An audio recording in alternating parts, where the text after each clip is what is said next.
Makanya Allah itu tersinggung betul ketika ada orang merasa bisa ngelola cara hidupnya.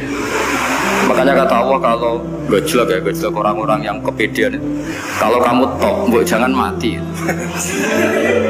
Itu falaula in kuntum ghaira madinin tarji'unaha in kuntum shadiqin. Kalau kamu merasa top itu jangan mati.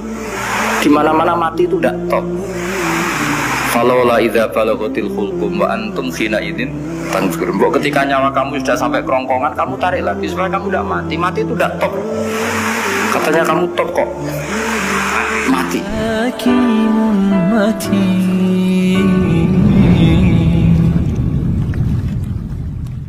Saya punya kitab karangannya Abdul Hamid, orang alim.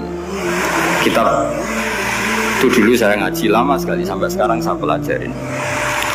Manusia itu dijebak hukum adat, padahal adat itu ya tidak terlibat. Misalnya kalau ada telur jadi ayam normal gitu. Ya tadi indukan unta melahirkan unta normal itu, indukan sapi melahirkan sapi normal.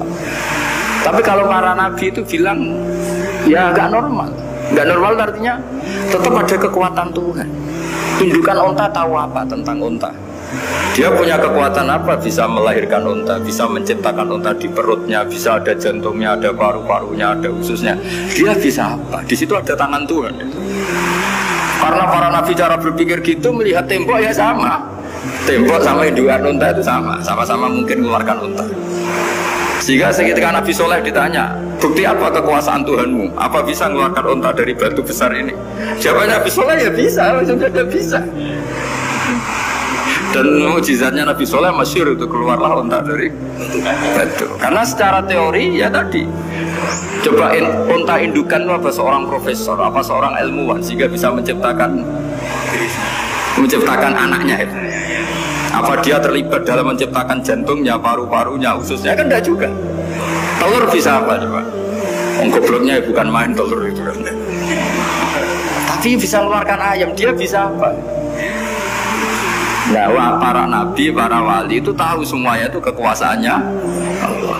Nah, kalau karena kekuasaan Allah bedanya apa dengan tembok? Makanya Nabi Muhammad ketika di padang pasir, semua sahabat bingung nggak ada air, ya Nabi santai aja. Ini gimana Nabi nggak ada air, nanti orang mati kehausan. Nabi ya santai aja. Kamu ingin air katanya? Iya. Nabi nunjuk apa itu ya sudah terus ada air. Ada yang keluar dari jemarinya, ada karena Nabi itu nggak tahu bedanya antara ini mungkin dan tidak mungkin, itu nggak tahunya itu ya semuanya itu Allah. Kalau kamu kan nggak, wah daerah gini nggak mungkin ada air. Ini kan padang pasir. Air itu biasanya di daerah hutan gini malah berteori macam-macam. Seakan-akan tidak ada Tuhan. Jadi kalau orang nggak bakat wali pasti berpikirnya gitu. Makanya nggak wali-wali itu memang nggak bakat karena itu kan artinya menafikan kekuasaannya Allah kan. Seakan-akan Allah tidak mampu bikin air di situ. Tapi kalau Nabi santai aja. Makanya Nabi Ibrahim ketika mau dibakar ya santai aja. Menurut beliau api bisa apa? Jadi itu meskipun hukum adat dia selalu berjalan. Normalnya api yang membakar, di padang pasir normalnya ya nggak ada air, normalnya batu ya nggak mengeluarkan unta. Tapi kamu jangan terjebak oleh keseharian yang Anda lihat. Tetap di balik itu ada kekuasaannya Allah Subhanahu wa Ta'ala. Nah ini yang namanya iman. Dengan iman seperti itu nanti ketika kita mati itu ya santai saja. Ketika kita hidup ya tidak tahu oksigen itu apa masuk ke tubuh kita sistemnya kayak apa. Jantung kita ada ikut bikin, paru-paru kita. Artinya zaman kita hidup pun sebenarnya kita tidak bisa ngelola kehidupan itu tidak bisa. Nah kalau sama nggak bisa nanti setelah mati juga tidak bisa. Ya sudah ketika kita hidup yang ngelola juga Allah, ketika mati juga yang ngelola. Bedanya apa? Nah ini di sini terus kita dilatih inna sholati wa nusuki wa mahyaya wa mamati lillahi rabbil alamin. Tapi kenapa kita ragu terhadap kehidupan setelah kematian? Karena ketika kita hidup seakan-akan kita tahu cara hidup. Makanya Allah itu tersinggung betul ketika ada orang merasa bisa ngelola cara hidupnya. Makanya kata Allah kalau gojlok orang-orang yang kepedean itu, kalau kamu top, jangan mati.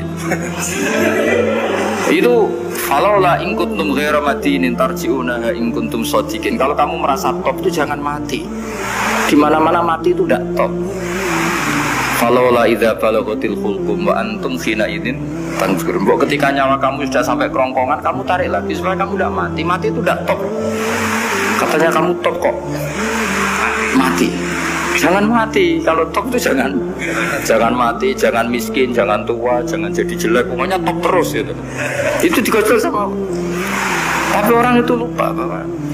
Nah, ketika sehat begini kita seakan-akan ngelola kehidupan. Nah, gara-gara merasa ngelola seakan-akan kalau mati lalu saya gimana ya kalau mati? Di kuburan ngapain ya? Terus kantornya gimana, kerjanya di mana? Ya udah usah begitu.